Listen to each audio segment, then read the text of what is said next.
अस्सलाम वालेकुम व्यूअर्स। आज का हमारा टॉपिक है प्योर साइन वेव इन्वर्टर। इसमें हम आपको दिखाएंगे कि किस तरह से आप घर बैठे एक pure sine wave inverter design कर सकते हैं। और ये आप सर्किट देख सकते हैं, ये हमने डिज़ाइन कर लिया है। ठीक है, तो प्रोटिया सॉफ्टवेयर हमने इसके लिए यूज़ किया है। तो जब आप इसको हार्ड फॉर्म में बनाएंगे तो ये पीसीबी कुछ इस तरह से आपको बनी हुई मिलेगी। तो ये इसकी पीसीबी है। तो अब हम इसको स्टफ़ करते हैं, उसके बाद हम इसकी वर्किंग वीडियो देखते हैं। जी, तो हमारी यह पीसीबी स्टफ़ हो चुकी है। अब जो इसके साथ जो हमने कंपोनेंट्स लगाने हैं उनमें से ये मेन आप देख सकते हैं, ये हमारा ट्रांसफार्मर है सेंटर टेप। तो इसकी ये साइड प्राइमरी है, इसको हम यहाँ पर कनेक्ट करेंगे और ये इसकी आउटपुट हम यूज़ करेंगे as a 220 volt secondary output. तो इसके साथ हमने ये एक कैपेसिटर यूज़ किया है लोड के पैरेलल में। ये 220 वोल्ट AC 50 हर्ट्ज़ हमारे पास लोड है और इसके साथ ही हम पैरेलल में 1 UF का कैपेसिटर यूज़ करेंगे। और ये टॉगल है, ये हम यहाँ पर कनेक्ट करेंगे ताकि हम इसको जो दोनों इसके मोड हैं, स्केयर वेव इन्वर्टर और साइन वेव इन्वर्टर, दोनों हम इससे शिफ्ट करके देख सकते हैं। और ये हमारा जो सबसे मेन चीज़ है, सोर्स बैटरी हमारी 12 वोल्ट की। तो इसके साथ हमने ये स्विच लगा दिया है। ठीक है, इसके बाद हम यहाँ पर सोर्स इसका अप्लाई करेंगे इस पीसीबी को। तो ये हमारा इनपुट हो गया जो हम 12 वोल्ट देंगे। ये हमारा ट्रांसफार्मर लगेगा और इसके आगे हमने ये लोड लगाया हुआ है। तो इस तरह से यहाँ से 12 वोल्ट देने के बाद हमारे यहाँ से इसके बाद 220 वोल्ट जनरेट हो जाएंगे। जी, तो अब हम इसके कनेक्शंस करते हैं। सबसे पहले हमारा ये जो बैटरी सोर्स है 12 वोल्ट का, ये नेगेटिव साइड है इसकी, ये हमने नेगेटिव साइड पर लगा देना है। और ये इसकी पॉजिटिव।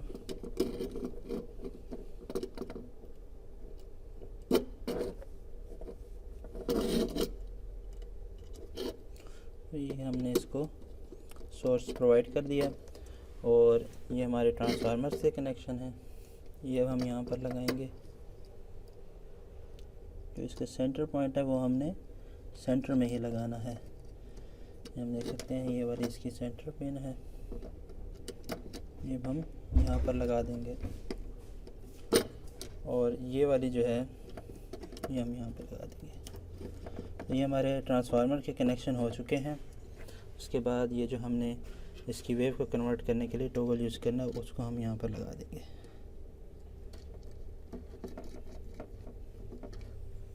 ठीक है, और ये हम इधर लगा देते हैं। तो इस तरह के जो इसके कनेक्शन थे ये हो चुके हैं। हमने यहाँ पर सोर्स प्रोवाइड कर दिया है 12 वोल्ट का, और यहाँ पर हमारा ट्रांसफार्मर लग चुका है और यहाँ हमने टॉगल लगा लिया। तो उसके बाद ये हमारी जो आउटपुट है, इस पर हमने ये लोड ऑलरेडी कनेक्ट किया हुआ है। ये कैपेसिटर आप देख सकते हैं, ये इसके पैरेलल है, इस लोड के पैरेलल है, इस सोर्स के आउट के। ठीक है, तो ये हमने कनेक्शन कर लिए हैं। अब हम इसको रन करके देखते हैं कि ये किस तरह से वेव जनरेट कर रहा है। यही तो इस पीसीबी के आप मेजर कंपोनेंट देख सकते हैं। ये 7805 है जो हमें 5 वोल्ट जनरेट करके दे रहा है, जो हम इसको आर्डिनो नैनो को ऑन करने के लिए यूज़ कर रहे हैं। तो ये हमारा Arduino nano micro controller use हो रहा है। और ये जो दो आप देख सकते हैं ये हमारे IRFZ44 मॉसफेट हैं। जी, तो अब हम इसको ऑन करते हैं। ये हम इसको स्विच को ऑन करते हैं तो ये हमारा जनरेशन स्टार्ट हो गई है। तो ये हमारे 12 वोल्ट DC से 220 वोल्ट AC जनरेट हो चुके हैं।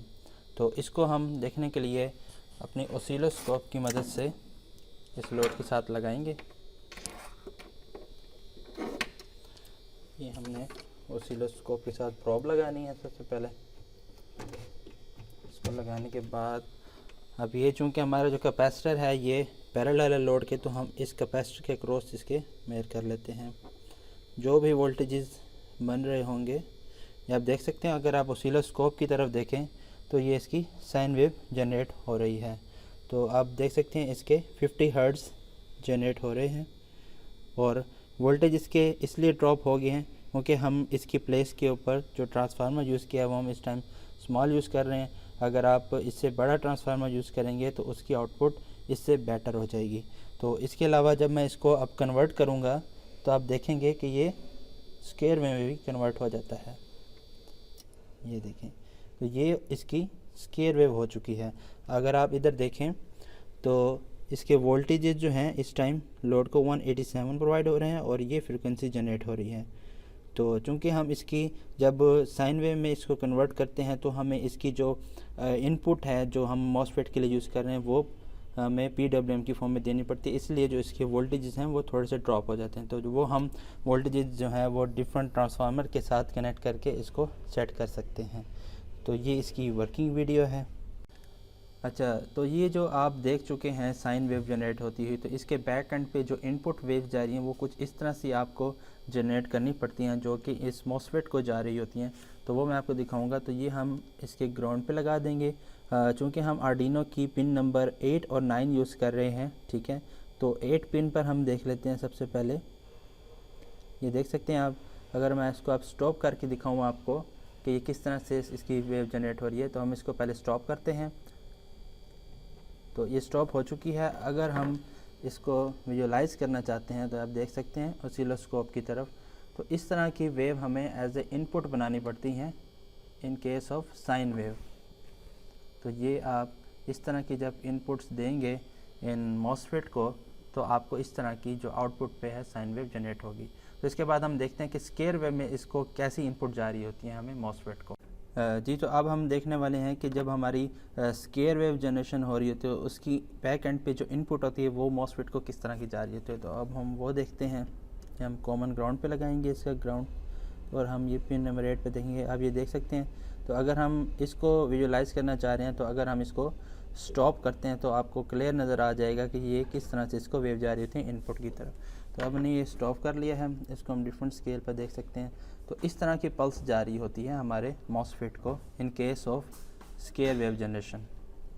जी, तो व्यूअर्स आप देख चुके हैं कि किस तरह से इजीली एक sine wave, pure sine wave inverter आप घर बैठे डिज़ाइन कर सकते हैं।